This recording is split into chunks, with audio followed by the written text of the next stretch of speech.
Live from quarantine, this is PSN News from Home. It's Tuesday, December 8th. I'm Madison Miller coming to you from Southampton, New Jersey. Here's what's going on at Penn State. The State College Police Department has identified the 7 men who allegedly carried an intoxicated woman from the suspended Sigma Alpha Nu fraternity house. The men were observed placing the woman unconscious on an adjacent property. The fraternity was officially suspended in 2017 following multiple reports of sexual assaults, hazing, and misconduct. Penn State issued a letter earlier this month to warn students of the activities taking place at this location of 329 East Prospect Avenue. The university is encouraging students to avoid attending events at this property. Sorority recruitment is looking a little different this year as their rush is being held virtually. PSN News field reporter Emily Tracy had the chance to talk to the Vice President of Recruitment in order to get an inside look on what the spring semester will look like. I'm Emily Tracy reporting for PSN News.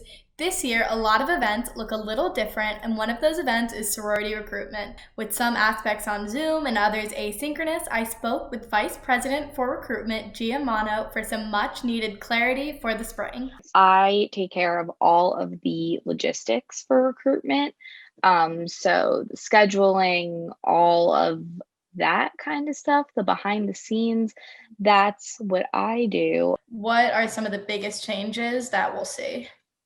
So because of COVID, we decided, well, we're going to do everything virtually. There was some talk about it being hybrid and trying to do some things in person, but we just decided that it's just going to be safer and easier to do it all online, especially since some people are staying home next semester. I know even for me, all of my classes are virtual. So I don't blame people for wanting to stay home. So it's just easier to do everything virtual. Our timeline changed a lot from what it normally is. Normally it's 14 straight days. And this was always a goal from the beginning to cut it down to less days and try to move it to mostly weekends so that it doesn't interfere with classes. Also, the first round, which we call Panhellenic Preview, is going to be asynchronous. So the sororities created videos that explain their chapters, their values, philanthropies, everything that a general overview of what being in their sorority is like. And obviously, as the rounds go on, you'll learn more and it'll get more specific.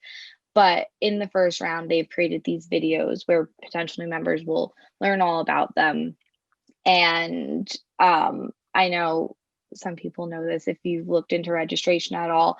Potential new members are making videos to be able to introduce themselves instead of just it being a resume.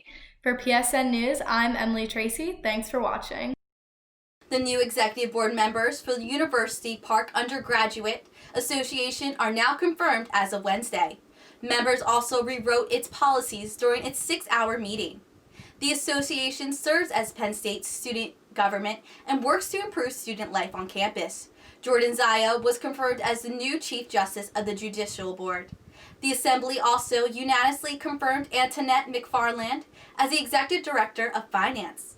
The Assembly passed a resolution in support of the Carbon Dividend Act that is currently under consideration of the Pennsylvania State Legislature.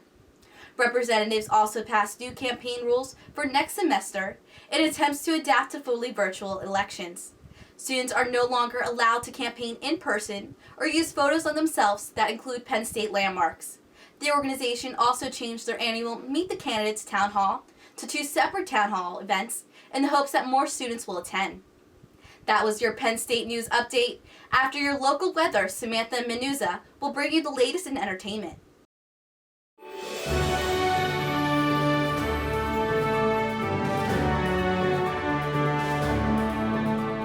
From the students of Penn State Meteorology, here is your Penn State Campus Weather Service forecast.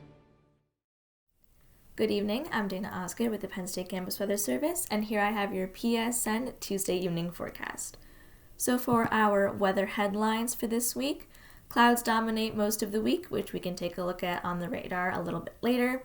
There is a pretty rainy weekend forecast, so that's not as nice, and there is a major temperature drop next week, but we'll get into that in just a moment. As for the drought tracker, I always like to bring this up because it's very interesting to watch how it progresses over the past couple of months. and most of our area is in the yellow color, which is on the lighter side of a drought, however it is still a drought, and Williamsburg and Harrisburg is in the browner color, which is a little bit worse there, probably contributing to the fact that there has been a lot more rain these past couple of months than over the summer. It was very, very dry over the summer, so it's very interesting to watch us go down from the more orange colors into the yellows. As for the precipitation, we have wind coming off the lakes, and with that brings a lot of cloud cover. And that's basically the story for this week. There is a chance of snow showers come through our area. That was that blue that went by. However, it's likely going to be too warm in the lower atmosphere and on the ground for any sort of nice snow or any snow accumulation. As for the next couple of days, it's a lot of cloud cover. We have clouds moving in for most of the day on Wednesday, and then luckily those do begin to move out on Thursday, so Thursday is our reprieve from the clouds. However, all good things must come to an end because the clouds return on Friday, bringing with it a storm system that's going to come through our area over the weekend, later on Saturday and into Sunday. So most of the rain is going to come into our area Saturday overnight and throughout the day on a Sunday.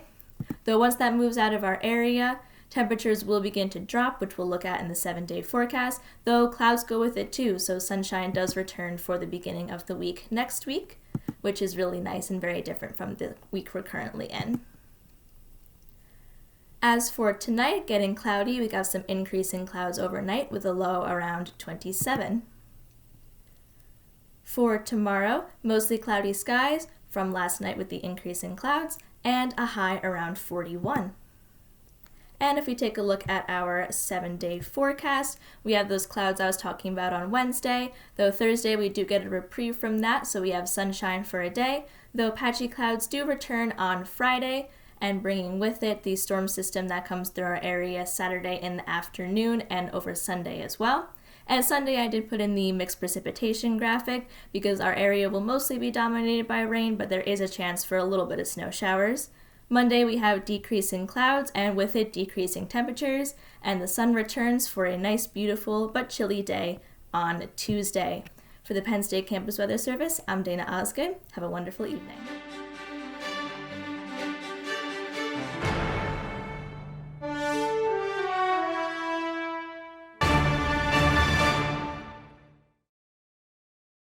Thanks for joining us. I'm Samantha Manuza, coming to you from State College, Pennsylvania. Here's the latest in your entertainment news.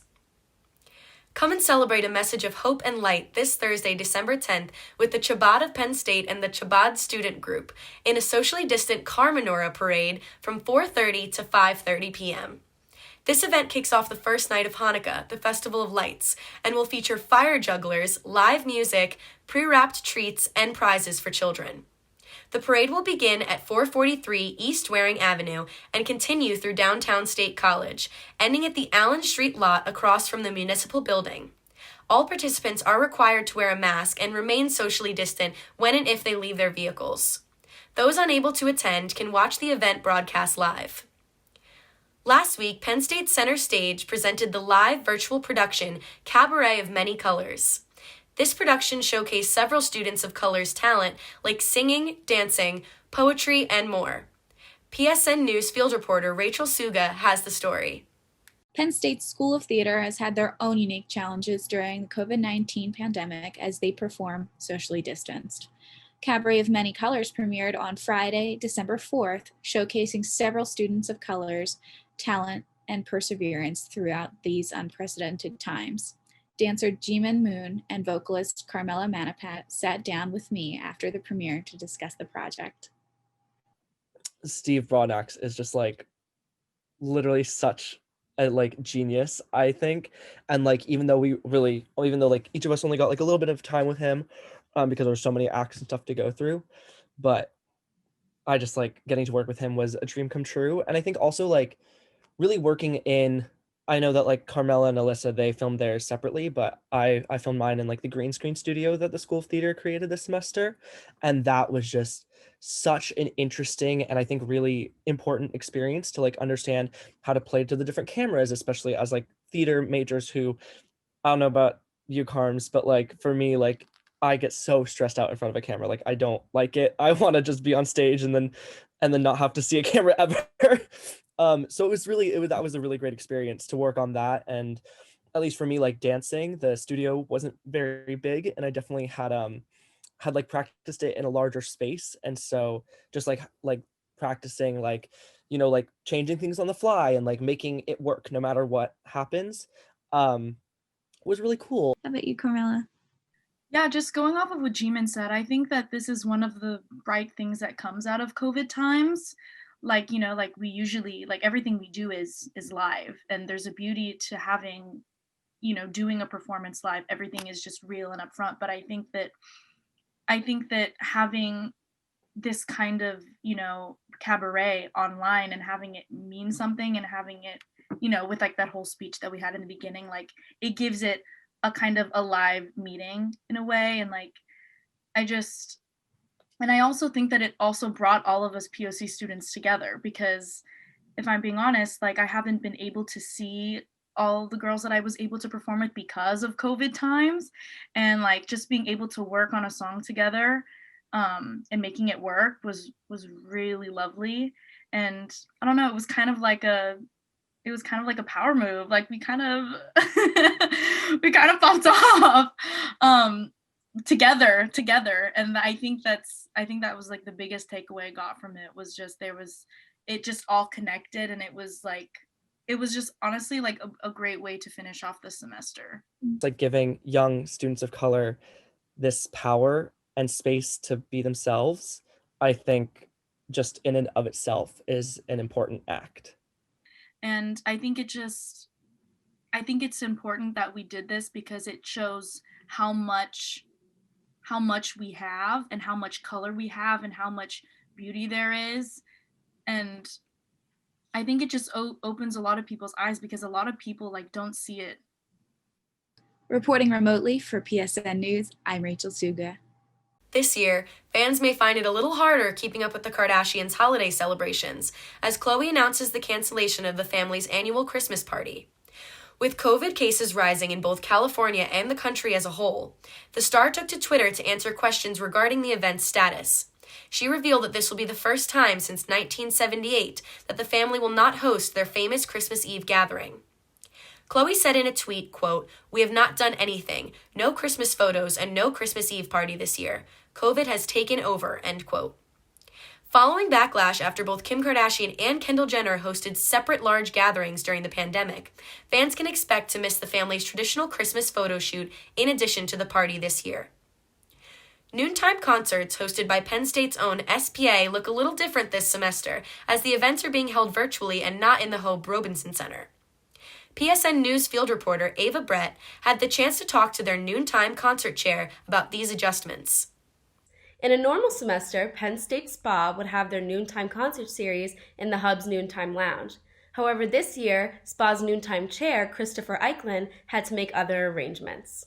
So how have you adjusted this series for a virtual setting? Has it been difficult? And like, what measures have you taken? So basically, like we've definitely tried to have in-person shows, but just with everything,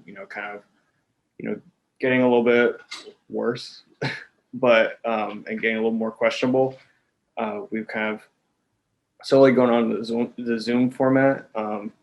It's been kind of an adjustment at first, being able to having to interact with artists just basically through Zoom, but it also kind of opens the doors for us to have artists, from all over the world, which is kind of cool. Yeah, just stay tuned. We got some cool acts coming up. We're going to be having a lot of bigger acts coming up this semester, this upcoming semester. So definitely stay tuned. Keep an eye out for Spa's posts about this week's noontime concert series as they bring in Gobbin Jr. as this week's act. I'm Ava Brett reporting for PSN News. And that was your entertainment update. Let's throw it over to PSN News sports reporter Angelica Singer, who has the story on Penn State's 900th football win. Thanks, Samantha. I'm Angelica Singer coming to you from Houston, Pennsylvania. Here is your latest in sports.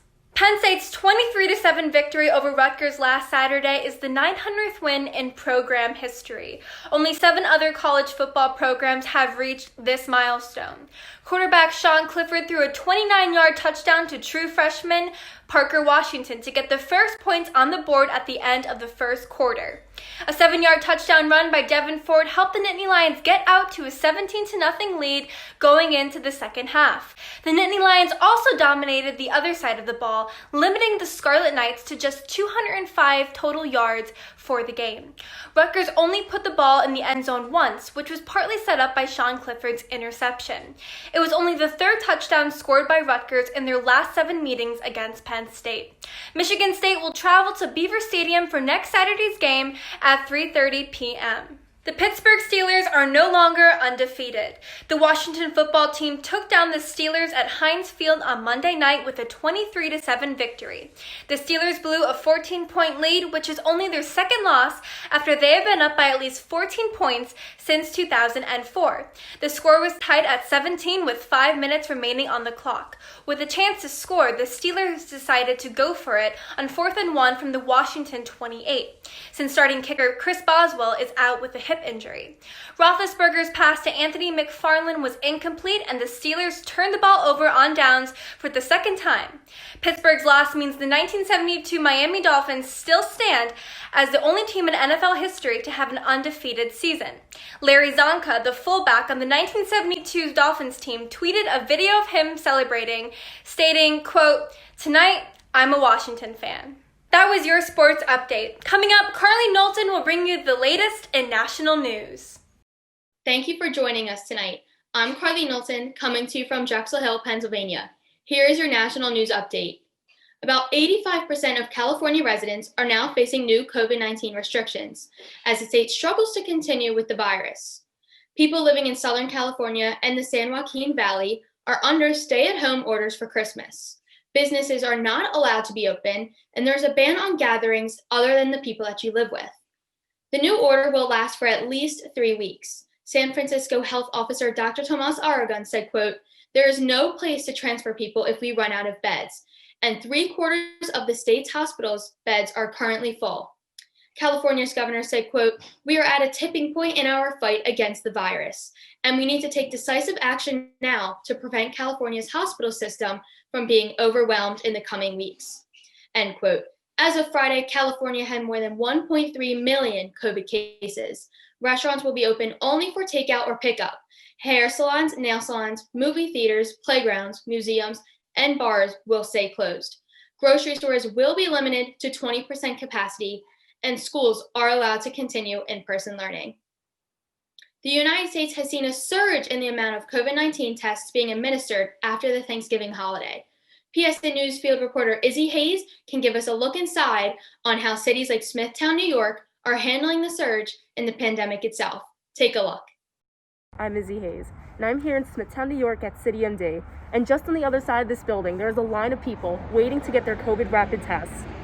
CityMD opens weekly at 8 a.m., and sources tell us that rain or shine, lines begin to form as early as 7:15 and continuously grow throughout the day. Cornell undergraduate student Angelica Arroyo shares with us her experience coming back home, where she is currently quarantining due to COVID exposure.